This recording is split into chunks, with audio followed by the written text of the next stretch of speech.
আসসালামু আলাইকুম রহমতুল্লাহি ওবরকাতুহু।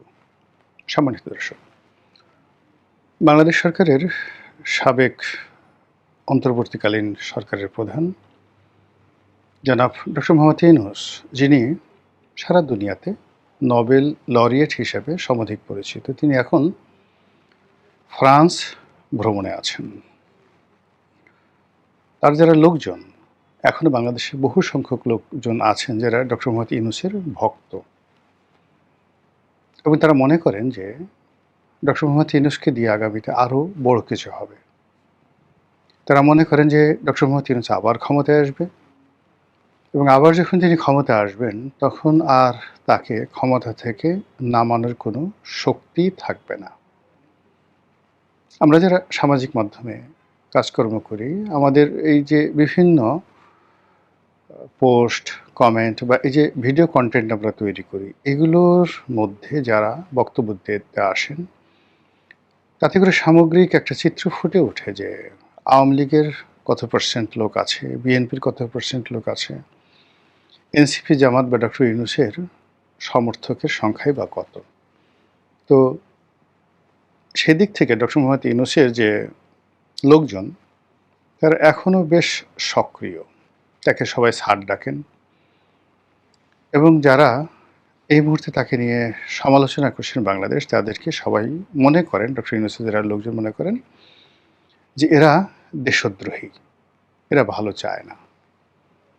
তো তাদের বক্তব্য অনুযায়ী ডক্টর মোহাম্মদ ইউনূস খুবই গুরুত্বপূর্ণ কাজে তিনি ফ্রান্সে গিয়েছেন।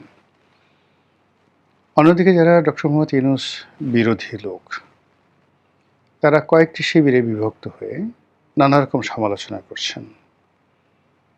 একজন বলার চেষ্টা করছেন যে, একদল বলার চেষ্টা করছেন যে আহা, এই লোকটা কেন বারবার বিদেশে যায়, বিদেশে কেউ এখন আর তাকে পাত্তা দেয় না, ফকিরের মতো রাস্তাঘাটে ঘুরে বেড়ায়, এবং ফ্রান্সের ফুটপাত দিয়ে যেভাবে ৩-৪ জন লোক নিয়ে তার যে মহিলা সহকর্মী সামিয়া, না ওনার নাম হলো লামিয়া মোরশেদ, তো তাকে নিয়ে যেভাবে তিনি ঘুরে বেড়াচ্ছেন, এতে বাংলাদেশের আর ইজ্জত বলে কিছু রইল না। একজন সাবেক প্রধানমন্ত্রীর পদমর্যাদা সম্পন্ন ব্যক্তি, তো তার তো একটা ইজ্জত বোধ থাকা উচিত, বয়স বলে একটা কথা। তারপরে নিজেকে তিনি যেভাবে একটা ওভার রেটিং করেছেন, সেখানে তিনি যখন আমাদের রাষ্ট্রের অর্থ ব্যয় করে বিদেশে গেছেন, সে কী রাজকীয় অবস্থা!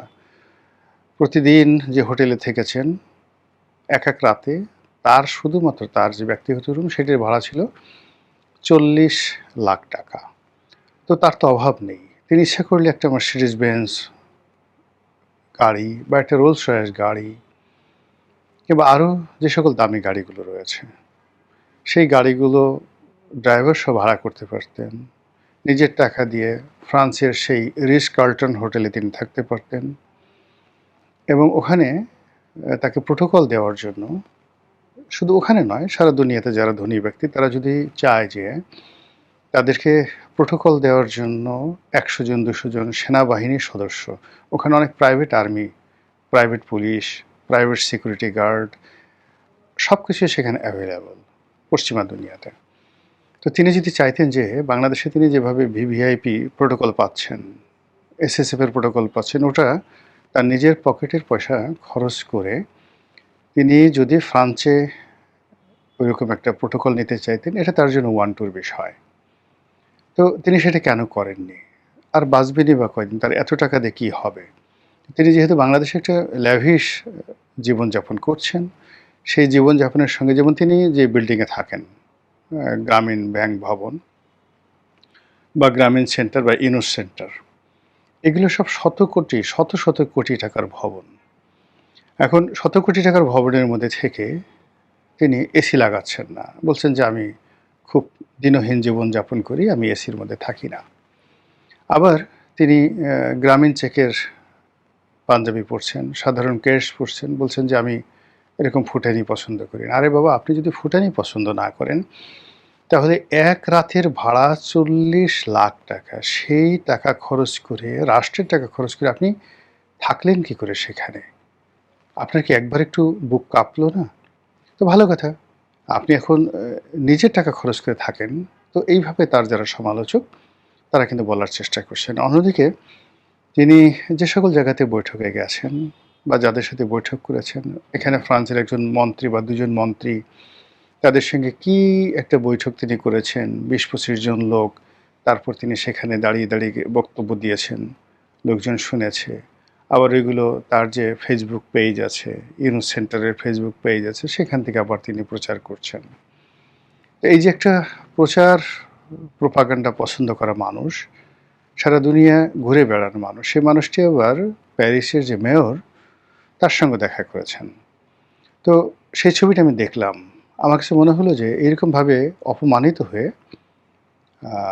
কারোর সঙ্গে দেখা করাটা, না করাটাই সবচেয়ে উত্তম কাজ। ছবি দেখে যেটা মনে হলো যে প্যারিসের মেয়র যিনি দেখা করেছেন ডক্টর মোহাম্মদ ইউনূসের সঙ্গে, তিনি পায়ের উপর পা তুলে খুবই অমনোযোগী এবং উদ্যত ভঙ্গিতে তার দিকে তাকিয়ে আছেন, এবং সম্ভবত ২ থেকে ৩ মিনিটের বেশি তাদের সেই বৈঠক স্থায়ী ছিল না। আর ডক্টর মোহাম্মদ ইউনূস অনেকটা দীন, হীন, ফকির, মিসকিন, অভাবী, গরিব এরকম একটা অভিব্যক্তি নিয়ে বহু দূরে, মানে তিনি একটা উঁচু চেয়ারে বসে আছেন, আর তার অদূরে ডক্টর মোহাম্মদ ইউনূস একটা নিচু, সেটা সোফা টাইপের একটা ছোট যে চেয়ার আছে, সেখানে তিনি বসে আছেন। এরকম দৃশ্যের সঙ্গে আমি পরিচিত। পরিচিতির কারণ হলো আমেরিকাতে আমি বেশ কিছুদিন কাজ করেছিলাম। ওখানে একজন নামকরা কংগ্রেসম্যান আছেন, ড্যানি ডেভিসের অফিসে। সে ৭ বারের নির্বাচিত কংগ্রেসম্যান। তারপর আর্মস কমিটির চেয়ারম্যান ছিলেন ২০১২ সনে কার্ল লেভিন, সিনেটর। তার অফিসেও কাজ করার সুযোগ হয়েছিল। তো সেই সুবাদে শিকাগোর মেয়র, এই যে শিকাগো ডাউনটাউনের কংগ্রেসম্যান, এরপর মিশিগানের যে সিনেটর, এদের সঙ্গে কাজ করার ফলে ওখানকার যারা রাজপুরুষ আছেন বা রাজনীতিবিদ আছেন, তারা কতটা উদ্যত হন, অহংকারী হন, এটা নিজের চোখে দেখার সুযোগ হয়েছে। তো সেই অভিজ্ঞতার পাশাপাশি আবার তারা যখন রিগ্রেট করেন, যেমন দেখা গেল যারা বাঙালি আছেন, আমরা যারা সংসদ সদস্য হিসেবে সেখানে গিয়েছিলাম বা আমি গিয়েছিলাম, এখন আমাদেরকে সম্মানিত করার জন্য বা তাদের যে ক্ষমতা আছে সেখানে, সেটা দেখানোর জন্য তারা বিভিন্ন মানুষের সঙ্গে আমাদের একটা বৈঠকের আয়োজন করে। তো গ্রামের একটা ছোট মেয়র, মাউন্ট প্রসপেক্ট নামক একটা গ্রাম আছে। তো সেই গ্রামের মহিলা মেয়রের সঙ্গে আমার দেখা হলো। তো তিনি সম্মান জানানোর জন্য একেবারে নিচে এসে দাঁড়িয়ে রইলেন। আচ্ছা, তো তার চোখে মুখেই দেখা যাচ্ছিল যে তিনি আমাকে সম্মান করছেন। অন্যদিকে আরেকটি শহরে গিয়ে, ওর সেটা আরেকটু বড়, সেটা অনেকটা উপজেলা পর্যায়ের একটা মেয়র।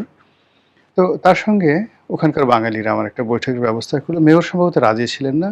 ২ থেকে ৩ মিনিটের জন্য আমি সেখানে গেলাম, কথা বললাম, এবং তার যে আই কনট্যাক্ট এবং তার যে ওই যে বসার ভঙ্গি, এবং আমাকে যে চেয়ারে বসিয়ে তিনি যে চেয়ারে বসেছিলেন, ওটার মধ্যেই বোঝা যাচ্ছিল যে তিনি আমার যে উপস্থিতি সেটি পছন্দ করছেন না। ঠিক ওইরকম একটা দৃশ্য এই ডক্টর মোহাম্মদ ইউনূসের এই বৈঠকের মধ্যে ফুটে উঠল। এটা দেখে আসলে আফসোস হচ্ছে যে আমরা যাকে নেতা মানি, আমরা যাকে মাথার মুকুট করে নাচি, আমরা যাকে প্রায় ১৮ মাস আমাদের অর্থ দিয়ে, বিত্ত দিয়ে, বৈভব দিয়ে যাকে সর্বোচ্চ পর্যায়ে রেখেছিলাম, তার আজ এত অবনতি কেন হলো? অ্যাটলিস্ট শেখ হাসিনা পালিয়ে গেছেন, বা ধরেন তাকে তাড়িয়ে দিচ্ছেন, বা তিনি চলে গেছেন, হোয়াট এভার মেবি, কিন্তু তিনি তো একটা সম্মান নিয়ে আছেন বিদেশের মাটিতে, একটা রাষ্ট্রীয় প্রোটোকল নিয়ে আছেন। তো সেখানে ডক্টর মোহাম্মদ ইউনূস তিনি যাবেন, সেক্ষেত্রে আমাদের ফ্রান্সের রাষ্ট্রদূত আছেন, তিনি থাকতে পারতেন। তারপর ওখানে বাঙালি কমিউনিটি তাকে নিয়ে মাতামাতি করতে পারত, আরও অনেক কিছু। সেগুলো না করে তিনি যেভাবে ঘুরে বেড়াচ্ছেন, এর সাথে ওনার না যাওয়াটাই ভালো ছিল। উনি আসবেন কিনা আই ডোন্ট নো, বা উনি যদি আবার আসেন সেটার প্রতিক্রিয়া কী হবে বা কী প্ল্যান হবে, এগুলো নিয়ে কিন্তু আলাপ আলোচনা হচ্ছে বাংলাদেশে। এবং একই সঙ্গে মানুষের যা হয় সন্দেহবাতিক যে মন, সেই মন থেকে অনেকে বলার চেষ্টা করছেন তিনি সেখানে গিয়ে বিভিন্ন রকম আঙ্কুপাঙ্কুর সাথে বৈঠক করছেন। বিভিন্ন যারা ভাগনার গ্রুপ রয়েছে, ভাড়াটিয়া যারা রাশিয়া এবং অন্যান্য দেশগুলোতে যারা এই ভাড়াটিয়া সৈন্য হিসেবে কাজ করে এবং যাদের সারা দুনিয়াতে গুপ্ত ঘাতক রয়েছে, এরকম লোকের সঙ্গে তার নাকি সাক্ষাৎকার হয়েছে। এরকম কথাবার্তা কিন্তু আমাদের দেশে অনেকে বলার চেষ্টা করছেন। এবং সবাই আশঙ্কা ব্যক্ত করছেন যে ডক্টর মোহাম্মদ ইউনূস তার যে ম্যাটিকুলাস ডিজাইন সেটা থেমে নেই। তিনি জাস্ট একটি স্থানকাল পাত্র পরিবর্তন করেছেন। কিন্তু তার মনের মধ্যে যে খায়েশ, এটা কত চরম যে ১/১১/২০০৬ থেকে তিনি যে খায়েশ মনের মধ্যে লালন করেছিলেন, সে খায়েশটা তার শুরু হয়েছিল ১৯৮৬ সন থেকে। ১৯৮৬ সন থেকে যে খায়েশ শুরু হয়েছিল এটা ২০০৬ সনে তিনি বাস্তবায়ন করতে গিয়েও তিনি পারেননি। এর মধ্যে ২ বার তিনি তত্ত্বাবধায়ক সরকারের উপদেষ্টা হয়েছিলেন। তারপরে সে ২০২৪ সনে তিনি পরিপূর্ণভাবে তার খায়েশ বাস্তবায়ন করার চেষ্টা করলেন ২০০৬ থেকে ২০২৪ কত বছর হয়। এবং এই সময়টার মধ্যে তিনি সর্বোচ্চ চেষ্টা করেছেন তার সবকিছু, তার কামনা বাসনা, তার লোভ লালসা, তার প্রেম প্রীতি, তার প্ল্যান প্রোগ্রাম হোয়াটএভার মেবি, সবকিছু তিনি করার চেষ্টা করেছেন এবং এই কাজগুলো আনফিনিশড অবস্থায় রয়ে গেছে। ফলে সেই আনফিনিশড অবস্থায় তার দেহে যতক্ষণ প্রাণ আছে, অর্থাৎ ক্ষমতা এমন একটা জিনিস, এটা একেবারে কবরে এক পা নিয়ে গেলেও মানুষ কিন্তু ক্ষমতা ছাড়তে চায় না। তো সেক্ষেত্রে ডক্টর মোহাম্মদ ইউনূসের যে ক্ষমতার ত্যাগ, সেই ক্ষমতা ত্যাগটি স্বাভাবিক ছিল না, এটি অস্বাভাবিক ছিল এবং তার ইচ্ছার বিরুদ্ধে হয়েছে, তার মনের বিরুদ্ধে হয়েছে, পরিবেশ এবং পারিপার্শ্বিকতার কারণে হয়েছে। কাজে তিনি আবার ফিরে আসতে চাইবেন এবং ফিরে আসার জন্য তিনি আরও অনেক ম্যাটিকুলাস ডিজাইন করবেন।